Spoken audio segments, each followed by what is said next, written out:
반갑습니다. 증권 취합 단계의 실전 보장 분석 스킬 강의를 맡은 강사 고종욱입니다. 오늘 첫 번째 시간은요, 고객은 나와의 다음 만남을 기대한다라는 주제로 이야기해 보도록 하겠습니다.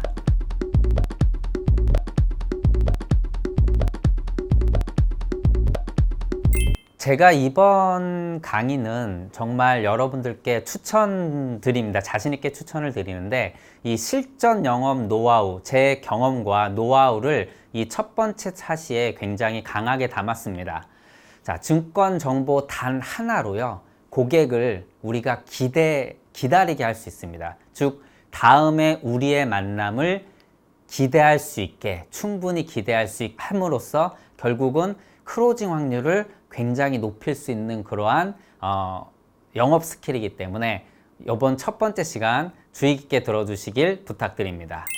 자, 소개팅 하면 저는 옛날 과거에 아주 오래전 기억이 납니다. 우리가 누군가 소개팅을 했는데 상대방이 마음에 든다라면 우리는 분명히 애프터를 신청하게 됩니다.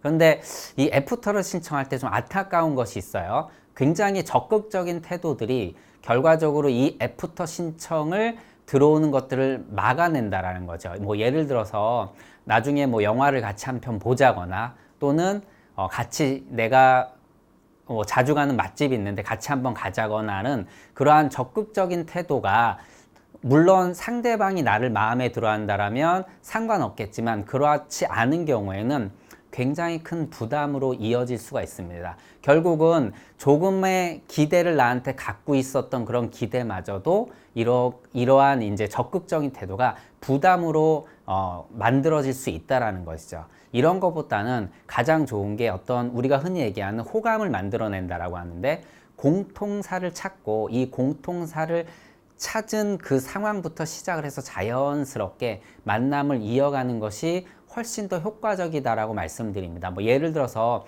저는 골프에 굉장히 관심 있고 골프를 굉장히 좋아합니다. 근데 상대방과 그러한 골프에 대한 관심사가 이제 통한다라면 서서히 이야기를 이제 전개해 가는 것이죠. 물론 여기서 실수하는 것이 뭐냐면, 그럼 라운딩 한번 같이 가자, 또는 뭐 골프존에서 한번 만나서 치자, 이렇게 또 적극적으로 하는 것은 분명히 상대방한테 부담을 줄 수 있다는 겁니다. 왜냐하면 행동을 요구하는 거고요, 당장의 결정을 요구하게 하는 것은 분명히 상대방을 부담스럽게 할 수 있다는 겁니다. 그런 것보다는 예를 들어서 요즘 난 드라이버가 잘 맞지 않는다, 어떤 선수를 좋아한다거나 요즘 최근 경기 얘기를 하면서 자연스럽게 공통사를 늘려가는 것이 훨씬 더 향후에 만남을 기대할 수 있게 하는 그러한 좋은 방법이라고 말씀을 드립니다. 제가 소개팅의 예를 들었는데요, 그렇다면 우리가 보험증권을 취합하는 과정에서 이러한 공통사는 어떻게 만들어낼까요?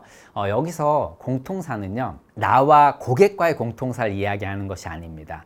제가 이제 증권 취합하는 과정에서 공통사를 찾는 것은 다른 많은 고객들과 지금 내가 만난 고객과의 공통사를 찾는 것이 매우 중요합니다. 그럼 어떤 공통사들이 있을까요? 여러 가지가 분명히 있을 겁니다. 그런데 이러한 공통사들 중에 일단은 뭔가 이슈적인, 뭔가 핵심적인 상황을 다 꼬집을 것이 필요하거든요. 그런 것들이 대부분 좋지 않은 내용들이 사실은 많습니다. 지금 제가 말씀드릴 내용들도 이렇게 이제 고객의 입장에서 보면 약간은 무엇인가를 지적하는 그러한 그 내용일 텐데요. 이런 내용은 직관적으로, 굉장히 직설적으로 얘기하는 것보다는 자연스럽게 관대하게 이야기하는 것이 굉장히 좋습니다.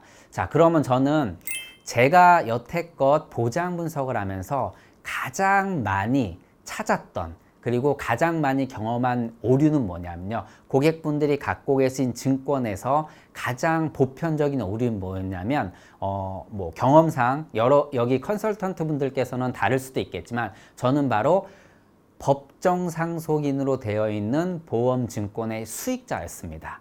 물론 법정 상속인으로 되어 있는 것이 무조건 잘못된 거다, 오류라고 말씀을 드리고자 하는 것은 아닙니다.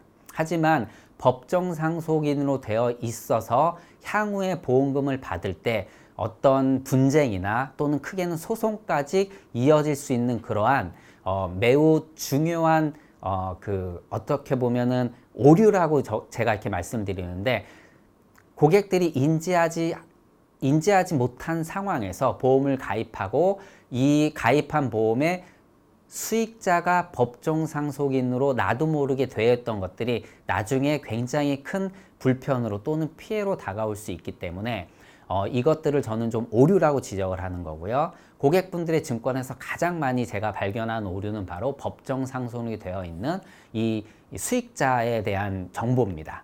그러면 이 얘기를 고객분들한테 전달해야 됩니다. 어떻게 전달할까요? 앞서 말씀드린 것처럼 지적하는 거고 잘못된 것을 이야기할 때는요, 조금 더 관대하게 아름답게 이야기할 필요가 있거든요.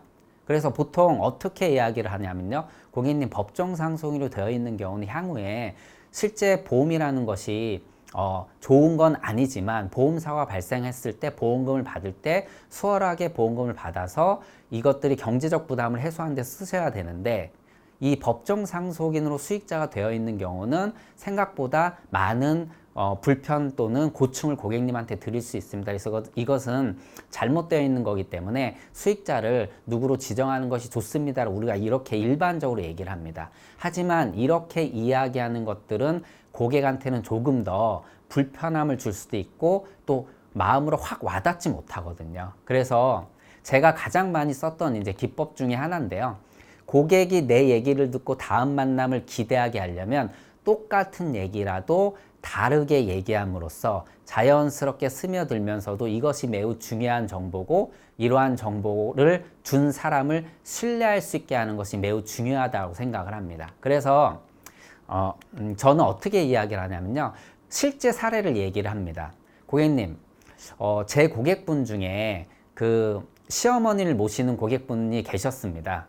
그런데 이 고객님이 왜 시어머니를 모실 수밖에 없었냐면 당연히 장남과 결혼해서였습니다. 그런데 아쉽게도 다른 형제 자매들은 굉장히 잘 살았는데 장남은 사실 형편이 별로 좋지 않았습니다.